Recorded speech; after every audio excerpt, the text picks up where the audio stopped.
Okay, part two. Got this bolted in, just, got the bolts through from the cable here, holding everything in place. Here you can see where I removed that material in the very center to go up over this slide area right here. And then from here, you can see where I removed a little bit of material there so that it fits down tight on this whole latch, handle mechanism. It bolts down to this other part right here, and it's got to clear that. You can see daylight in there, but when this thing's all bolted down on the tailgate, that'll all be tight. It needs that little bit of clearance for everything to work. Here's a view of the mechanism here. You can see how I flattened this off. That was round on the end. I was trying to create clearance without removing anything in here originally. I still had clearance issues, and I couldn't remove more here, so I ended up taking that out. You could just take it all out of the bar and not do anything with this, or you could do a little of both. The only reason this is this wide, it doesn't have to be that wide, is that's the width. That's 2 inches. That's the width of my abrasive belt on my expander wheel on my grinder, so that's what I use to remove that in a simple way. If you're going to use another means, it doesn't have to be that wide, of course. You can see how much it moves, and it goes inward as it moves, but it doesn't move that far, so I didn't know where this bar would sit in here for a long time. I was getting everything to fit down where it would sit in place, but I didn't know where it would be within this when it's all installed until I got to putting this hole in here for the latch. Once I got that angle iron tacked in, I laid it inside the tailgate, in the slot there, and put it in place, and then I put this on top and bolted it down like it's all back together. Then I went in from the side here through the hole with a drill bit smaller than the threads inside the latch, and I spun it and just made a mark on the angle iron so I knew where the hole would need to be with it all in place, because you can't see in there, of course. Then I pulled it out, center punched it, and drilled it out and put the rivet nut in. Then I could kind of bolt it all in place and see what I had here, but I had overdone that a little bit. It doesn't need to be quite that much. Another thing was this.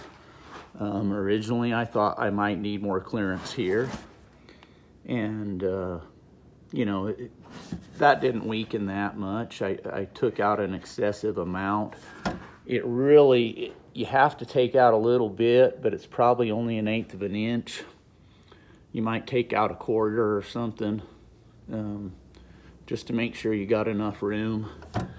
But it's plenty strong with that removed. It doesn't matter. Another thing I did was I 45'd off that corner, and I thought that might hit. Now that I know where the bar sits, you probably don't need to do that at all. More thoughts. This linkage rod, it used to come out of here and head toward that point. I had to bend the linkage rod that way, put a little kink in here, which gives it a little room going this direction. And then down here, you've got to shape it to go around this too. And there's plenty of thread there on adjustment. You're not going to end up short. And then when you're all done, you just pop these plastic tabs back. You can thread that either direction and get it get both sides working in unison with no slack in them, so they're not rattling back and forth this way, but just get them adjusted by twisting it until they pull and they pop in unison. You only hear one click there because they go together. You can just close these things up and play with it. Also, these are the factory felts that were in there. I had those taped in place with other foam in here as well, trying to cure some of the rattling, similar to what Massive Overkill did. This works in here better now. Originally, even though I fixed all my other rattles, I couldn't get the buzz out of this no matter how I adjusted it or what I did. If I hit the tailgate, it would buzz. It didn't make noise while driving, so it didn't matter. But now you can see the shape of this. Put that ear underneath the bar, and then that'll sit in there. There we go. So that'll sit in there just like that. My tailgate's buzz free now. Finally, I can hit it with my hand with it closed, and there's nothing buzzing inside there. So these actually work out better now. Let's see, more thoughts. This thing here, I just got that sticking in there. This, I couldn't find a, sorry for the bad video.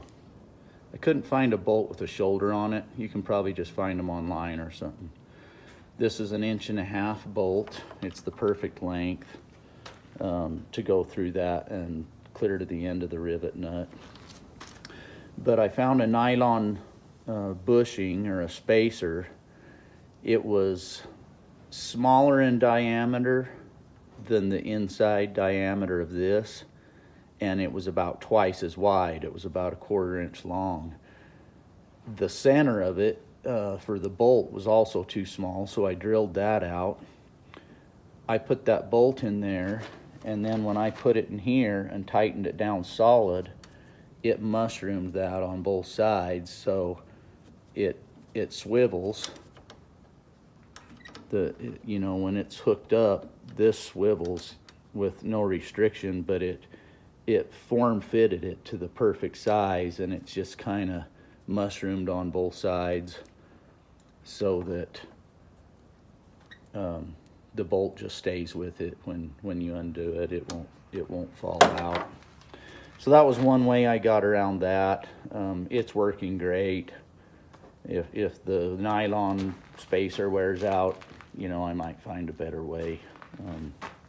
If you can find something that's stainless or anything that's a better way, or the actual right bolt that goes in there with a shoulder on it, that would help. Other thoughts. It's been done in other videos, but you can put nylon or rubber washers underneath of these, or even a steel washer to shim that out so the top of your tailgate doesn't rattle if it is. Interestingly enough, I used to have those in there, and after doing all this, it was too tight. My latch, when it wouldn't close unless I really slammed it hard when it hit the post. So I took those out, and now it works perfect. I'm not sure why, but it's better. You can put those furniture felt pads in there if the bottom's buzzing and rattling, and this square post will hit the furniture pad and take out the slack there. I have a shim in here. My latch mechanism, when it would hit the shoulder, this flange on the end of this post, it was hitting in the corner of the latch mechanism here. And by shimming my tailgate over the other way, that stopped that. So those are some ideas on, you know, things you can do to adjust the tailgate or stop rattles. Having that bar clear across the middle now, it'll give you some strength in the center of this since it's all just plastic. It'll make it more rigid.